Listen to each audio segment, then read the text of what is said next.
In the bustling heart of Lagos, where the horns never stopped blaring and life never slowed down, lived Amara Nwosu, a woman admired for her beauty and calm grace. Her husband, Chike Nwosu, was a successful businessman, or at least that's what everyone believed. Their home stood tall and proud among the wealthiest in their estate, painted in white marble and guarded by men in crisp black suits.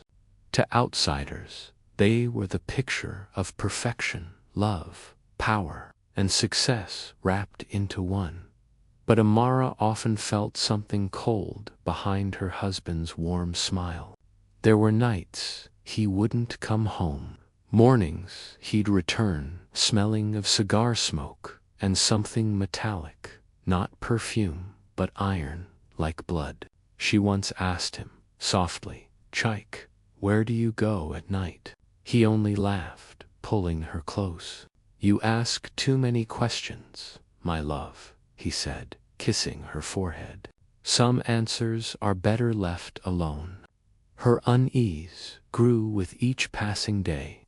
One evening, while cleaning his study, Amara found an old wooden box tucked beneath the bookshelf.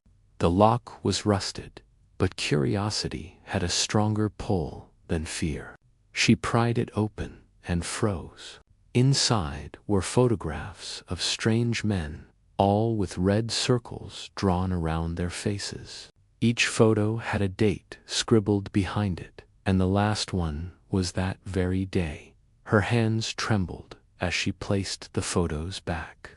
Before she could close the box, she heard his car pull into the driveway.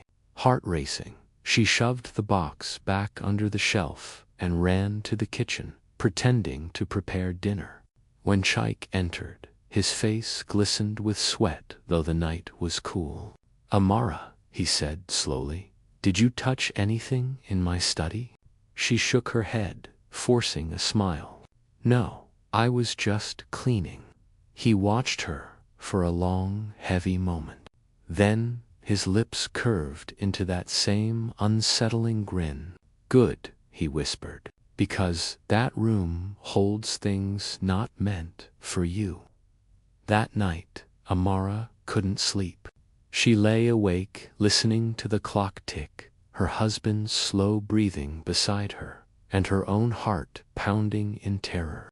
In the silence, she heard a faint sound, a whisper, soft but real, coming from the study. She rose from bed, careful not to wake Chike, and tiptoed across the corridor. The door creaked as she pushed it open. Candlelight flickered on the desk, and there, written in dark ink on the wall, were the words, "Sins must be fed." Before she could make sense of it, she heard footsteps behind her. Chike was standing in the doorway, his eyes shadowed, voice low and calm. "I told you not to come in here," he said, holding something in his hand, a small black mask. "Now you'll have to understand what I've been hiding." The candle blew out. The room fell into darkness. Amara woke up the next morning drenched in sweat. Her last memory from the night before was Chike standing in the study, the candle blowing out and his shadow moving toward her. When she opened her eyes, it was daylight, and she was lying on the couch, not in the study. Her head throbbed. The words, "Sins must be fed," echoed in her mind like a drumbeat she couldn't silence. Chike sat at the dining table, sipping tea as if nothing had happened. "You fainted last night," he said smoothly when she entered. "I told you to stop working so hard."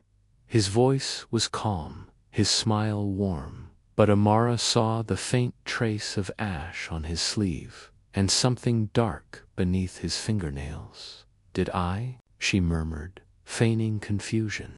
She couldn't let him know, she remembered. For the rest of the day, she watched him closely.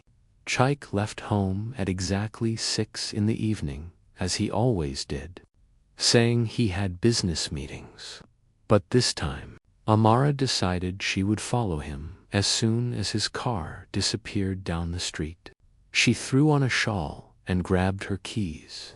The city's neon lights painted the roads in red and blue as she drove behind him at a distance. He turned off the highway after 20 minutes, heading toward a part of town she'd never seen before. Old warehouses by the riverside. He stopped near a large, abandoned factory. From the shadows, Amara watched him open the trunk of his car and pull out a black mask, the same one she'd seen last night.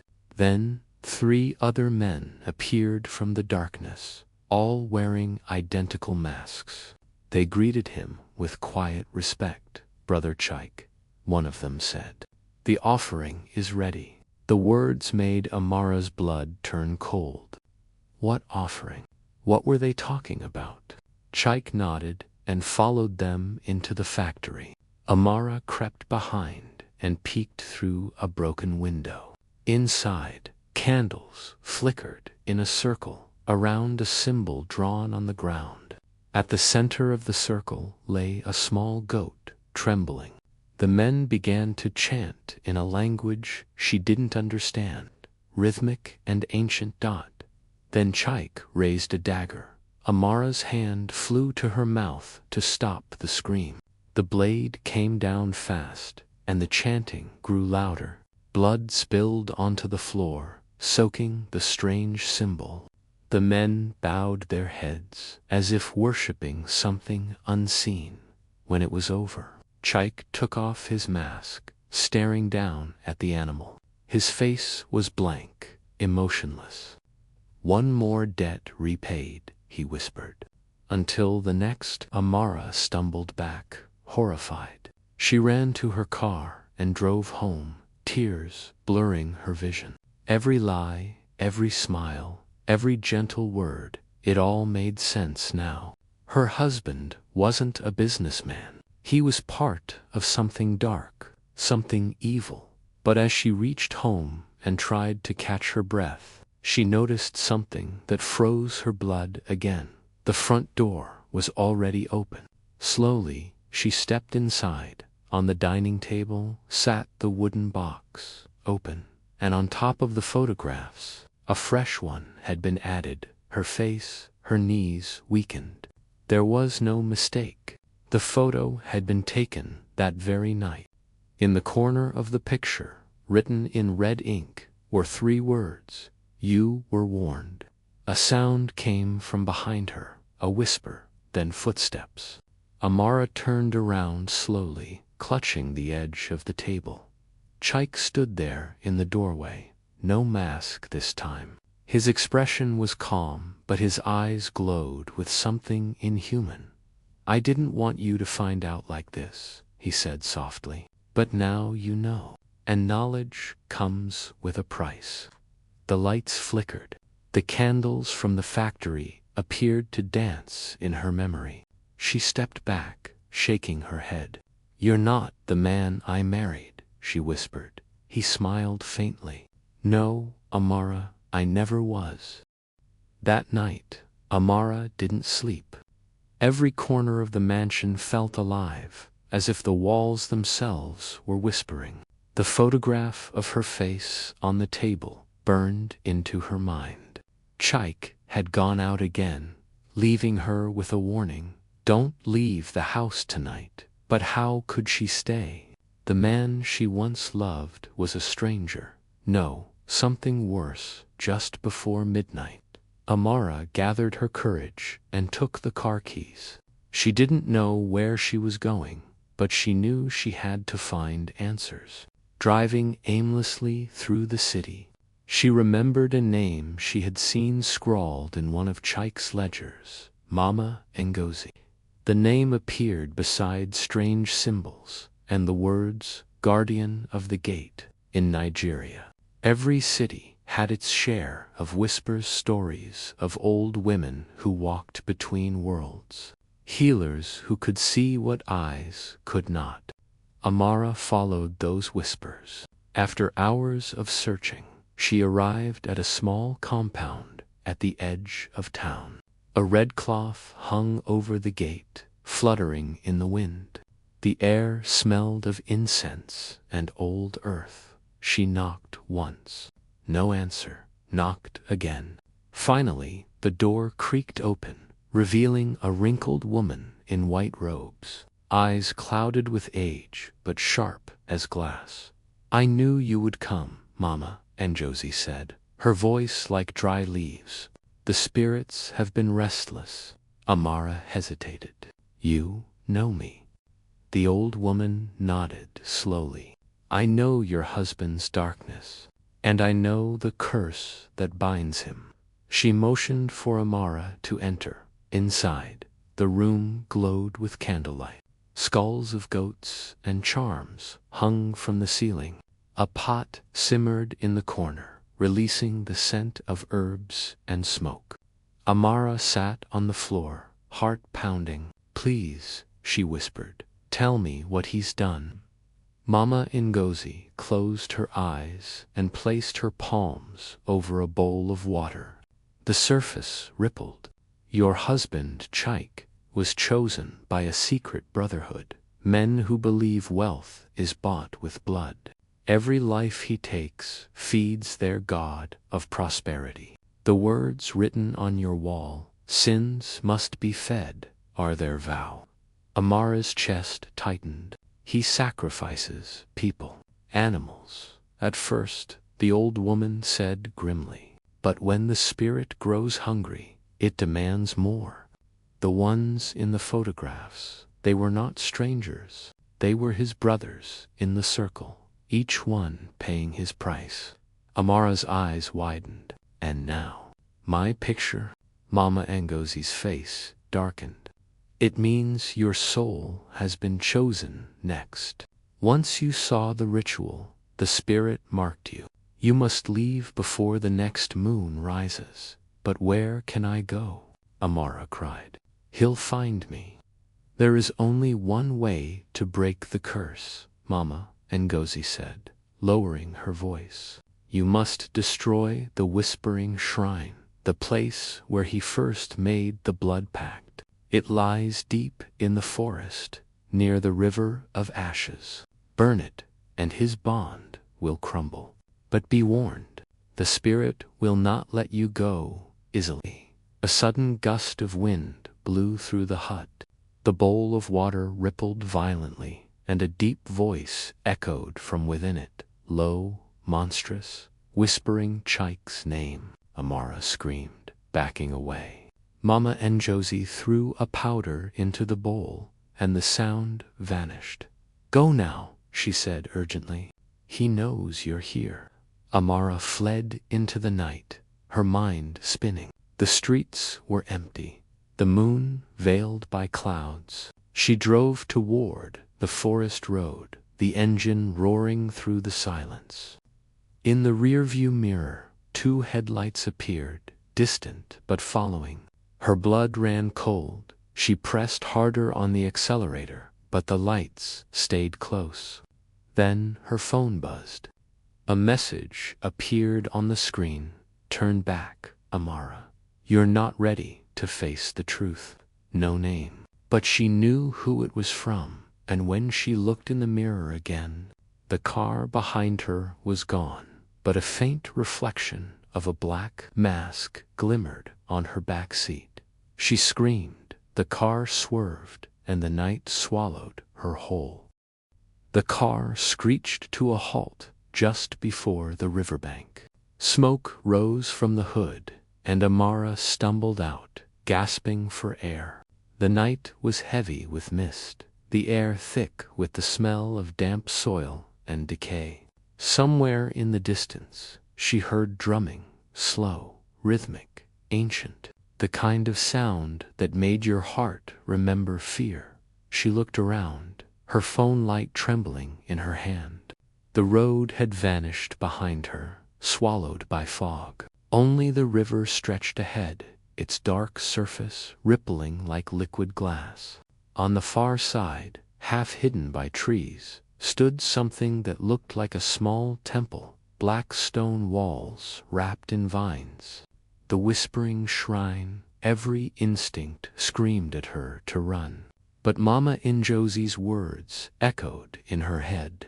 Burn the shrine, and his bond will crumble. Amara crossed the river using an old wooden bridge. The planks groaned under her weight. With each step, the drums grew louder, not from outside, but from within her own head. When she finally reached the other side, she saw the shrine up close. Its walls were etched with carvings of faceless figures kneeling before a massive serpent. And at the entrance, the words, "Sins must be fed," were painted in crimson. Her hands shook as she stepped inside. The air was cold, suffocating. Candles burned low on the ground, and in the center of the room stood an altar made of bones. Upon it lay a small black book, its cover pulsing faintly as if alive. Amara opened it with trembling fingers. Inside were names, dozens of them, each written in blood. She turned the pages faster, her eyes wide with horror, until she found one that stopped her heart. Amara Nuosu, to be taken by the next moon. Her hands dropped the book. The sound echoed through the shrine like a scream, and then she heard him, looking for answers. "My love." Chike's voice, calm, smosh, smooth, and close. She turned, and there he was, standing at the doorway, the black mask dangling from his hand. His white shirt was soaked from the rain, his face half lit by the candlelight. "How did you find me?" she whispered. He smiled faintly. "You think I didn't know where you'd go? I knew the moment you met Mama Ngozi. She was one of us, once." Amara's heart froze. "You're lying." He stepped closer. "She told you to burn the shrine, didn't she? To destroy it and free yourself. But the truth, Amara, is that the shrine doesn't hold my curse. It holds yours." She stumbled back. "Mine," he nodded. "You think I brought this darkness home?" "No, my dear. It came with you. The night I married you, the spirit marked us both. You are the balance, the one who must die so I can live. It's been decided since the beginning." Amara's breath came in sharp gasps. "No, you're insane." Chike raised the black mask, slipping it over his face. "Maybe, but only one of us will leave this place alive." Suddenly, the ground trembled. The candles flared, and a wind roared through the shrine, carrying voices, hundreds of them, whispering her name. The serpent carvings on the wall began to move, their stone bodies writhing like living creatures. Amara grabbed a torch from the wall and hurled it onto the altar. Flames exploded upward, licking the walls. Chike roared and lunged at her, his hands like claws. She ducked, kicking the black book into the fire. The shrieks grew louder, the whispers turning into screams. He shouted, "It's already inside you." Amara stumbled toward the door, coughing from the smoke. Behind her, the shrine cracked apart as the serpent carvings shattered into dust. Chike's voice was swallowed by the roaring flames. She ran across the bridge, firelight reflecting on the river's surface. The moment she stepped onto the other side, the bridge collapsed into the water with a splash. She turned to look back, but the shrine was gone. Only ashes floated on the river, glowing faintly like dying stars. Then, from the water's reflection, she saw it, a faint image behind her, a black mask. The next morning, Amara woke up on the riverbank, her body cold and her clothes soaked in dew. Birds called softly from the trees, and the forest was still, as if nothing had happened. The shrine was gone. Only a pile of blackened stones remained on the far side of the river. For a long moment, she just sat there, trembling, replaying everything in her mind. The fire, Chike's voice, the collapsing bridge. She should have felt relief, but instead, there was an emptiness inside her, a strange silence that didn't belong. When she finally made her way back to the city, the world looked different. The sky felt too bright, the sounds too sharp. At home, the mansion was quiet.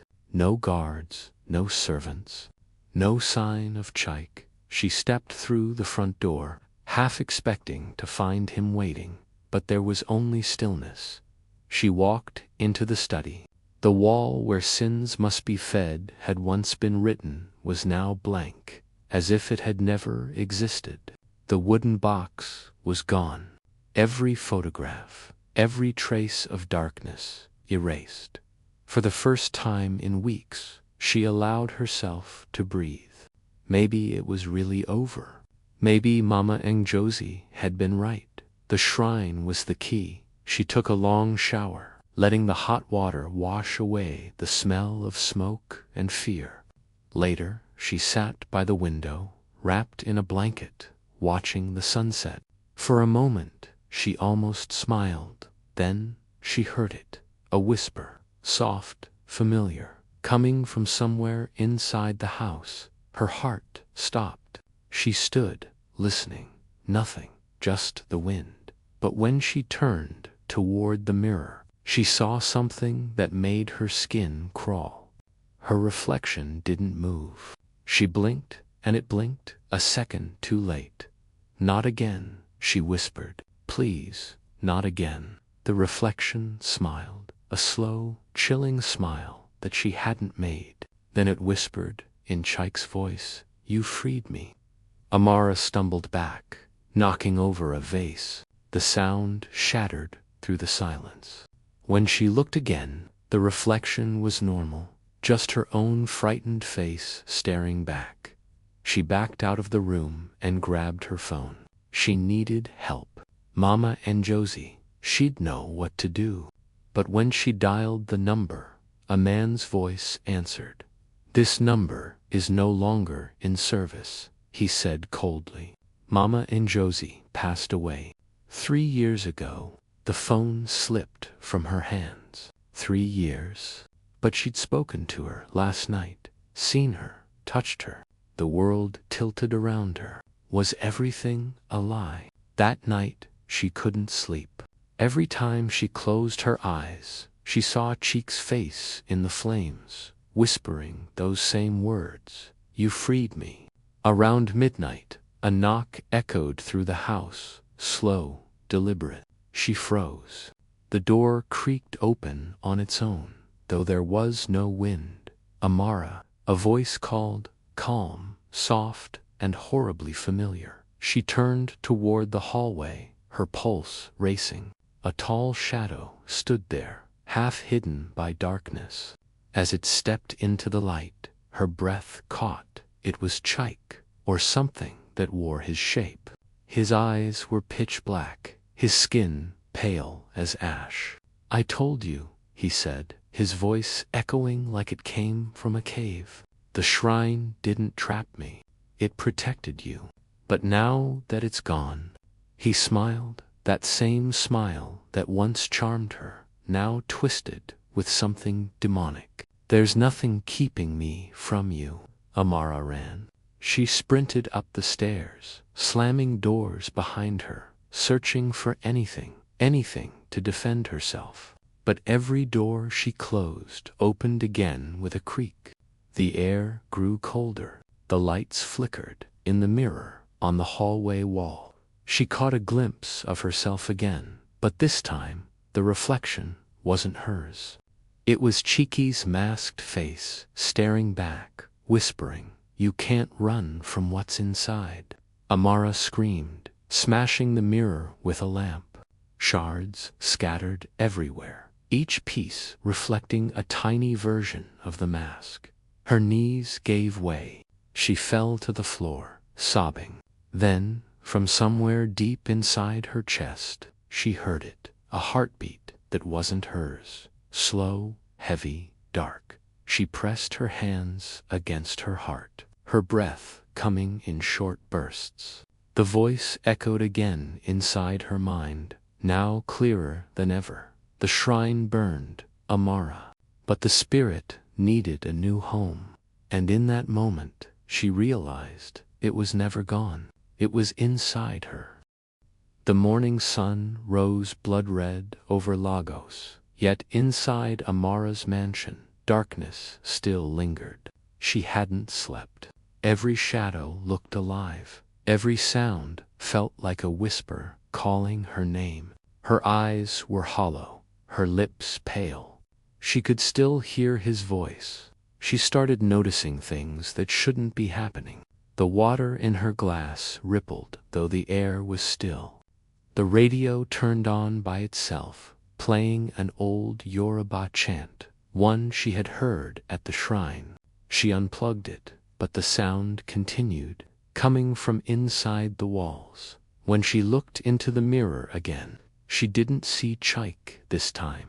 She saw herself, but her eyes were black. The reflection spoke in his voice. "You carried me out of the fire," it said. "Now I live through you." Amara screamed and stumbled back. The mirror cracked, but the reflection kept speaking, the glass shaking violently. "You thought you destroyed me. You only made me stronger." She covered her ears, shouting, "Get out of my head." But Chike laughed, that deep, mocking laugh she once loved. "You can't separate what's already joined. The spirit of the shrine needs a vessel, Amara. You are that vessel now." She fell to her knees, trembling. Her body began to shake, as if something inside her was trying to crawl out. Her vision blurred. Her skin grew hot, then cold. The floor beneath her seemed to breathe, and then silence. When she opened her eyes again, she was no longer in her house. She stood in a wide open field, under a red sky. Ash fell like snow. A river ran black beside her, and at its edge stood the whispering shrine, whole again. "No," she whispered. "I burned you." "You did," said a voice behind her. "But every fire births new life." She turned. Chike stood there, dressed in white this time, no mask. His smile was gentle, almost kind. "This is where we began, Amara, and this is where you'll end." She looked down at her hands. They were glowing faintly, lines of red light pulsing beneath her skin. "What's happening to me?" "The spirit is merging with you," Chike said calmly. "You can fight it and die, or embrace it and live forever with me." Tears rolled down her cheeks. "You murdered people for this curse. You destroyed lives. And now you want me to continue it?" Chike took a slow step closer. "We can rebuild everything. The spirit chose us, don't you see? Together we can be gods." Amara shook her head. "If being a god means becoming a monster, I'd rather die human." For the first time, Chike's calm faded. His smile twisted into fury. "Then die you shall." He raised his hand, and the ground split open. From the river crawled black shadows, twisted forms of the men he had once killed, their eyes hollow, their mouths whispering her name. Amara screamed as they reached for her, their cold hands pulling at her legs. She remembered Mama Njosi's voice, "When the spirit takes you, only your will can cast it out." Closing her eyes, she placed her hand on her chest and whispered, "I am not your vessel." A surge of light burst from her palms, blinding white against the red sky. The spirit screamed, retreating into the shadows. Chike roared, covering his face. But the voice inside her, the spirit itself, whispered softly. You cannot destroy what you are. Amara opened her eyes and saw her reflection in the river. Her face was still hers, but her eyes glowed faintly red. She could feel the power still pulsing within her. The spirit hadn't left. It was waiting, watching. When she looked up again, Chaik was gone. The shrine crumbled into dust. The field turned to mist, and then she was back, lying on her living room floor, drenched in sweat, gasping for air. Everything was normal, silent, still, but deep inside, she felt it, a second heartbeat, slow, patient, waiting for its moment. Amara sat up, staring at the cracked mirror across the room. Her reflection smiled at her. She did not. For days, Amara lived like a ghost inside her own home. Curtains drawn, mirrors covered. She barely ate or slept. The voice inside her had grown quiet, but it was still there, whispering in her dreams, calling her by name in the dark. Sometimes it used Chaik's voice, soft and loving. Other times it sounded like 100 mouths whispering from the shadows. She tried everything: prayers, church visits, even traditional cleansing rituals. But nothing worked. Every pastor she met turned pale when he looked at her. One of them, trembling, told her, "There's something ancient in you, my child, something older than faith itself." The spirit was patient. It waited for the right moment, the night of the next full moon. That evening, a storm rolled in, shaking the windows. Thunder roared like the anger of forgotten gods. Amara sat on the floor, surrounded by candles, holding the last thing she had of Chiki's, the black mask. She had tried burning it, but it always reappeared, untouched. On her bed the next morning, she knew now that there was only one way to end it. Not by running, not by praying, but by offering herself one final sacrifice to close the circle.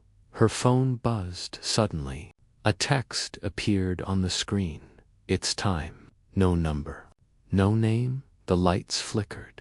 When she looked up, the mask was gone from her hands, now hanging on the wall, just as it had been the night she first found the box. A gust of wind blew out all the candles. Then came his voice, calm and deep, echoing through the house. "You've carried me long enough, my love. Now set me free." "Free?" she whispered. "By killing me." "By joining me," the voice replied. "The body cannot serve two souls. One must offer itself. Only then can the curse end." Amara's heart pounded. She looked toward the mirror in the hall, the only one she hadn't covered. It shimmered faintly, and in its reflection stood Chaik, smiling that same calm smile. He raised his hand toward her. "Come," he said softly, "let it end." Amara stepped forward, tears streaming down her face. "You destroyed my life," she whispered. "You made me a vessel for your sins. And yet," he said gently, "you are the only one who can save us." She closed her eyes, her breath trembling. The storm outside grew louder. Lightning flashed, illuminating the words she had carved on the wall days ago. "I am not your vessel." Something inside her snapped. "No," she said, her voice rising. "I will not join you. I will end you." The reflection smile faded. "You can't destroy me. I am in your blood. Then I'll destroy that too." Amara grabbed a shard of glass from the broken mirror, its edge gleaming in the candlelight. She pressed it against her palm, drawing blood. The moment her blood touched the mask, the house began to shake. The walls darkened, symbols appearing like burning scars. A scream erupted from every corner. Hundreds of voices crying out. The air grew thick, the candles bursting into flame. Chike's voice howled. "Do you think pain can set you free?" Amara shouted through the chaos. "Not pain, truth." She lifted her bleeding hand high and slammed it against the mask. Instantly, light exploded through the room, blinding, white, pure. The voices screamed louder, twisting in agony. The mask cracked, its surface splintering into dust. The storm outside stopped. Silence fell. When the light faded, Amara collapsed to the floor, gasping. The house was quiet again. The mask was gone, truly gone. The whispers had stopped. She looked at her reflection in the shattered glass. Her eyes were brown again. Her pulse was slow, peaceful, for the first time in months. She felt alone, and it was beautiful. Morning came with soft light spilling through the curtains. Amara walked outside, barefoot, breathing in the scent of rain and earth. The world looked new, but as she turned to close the door behind her, she caught something in the reflection of the window, a faint shape, standing just over her shoulder. A man in white, smiling, and then, in a whisper only she could hear, "Sins must always be fed." The reflection vanished. Amara stood frozen, staring at her trembling hands. Then she whispered to herself, half in prayer, half in fear. Not this time. She walked into the sunrise, leaving the mansion and whatever still haunted it behind. But far away, by the river of ashes, the black mask floated gently on the water once more.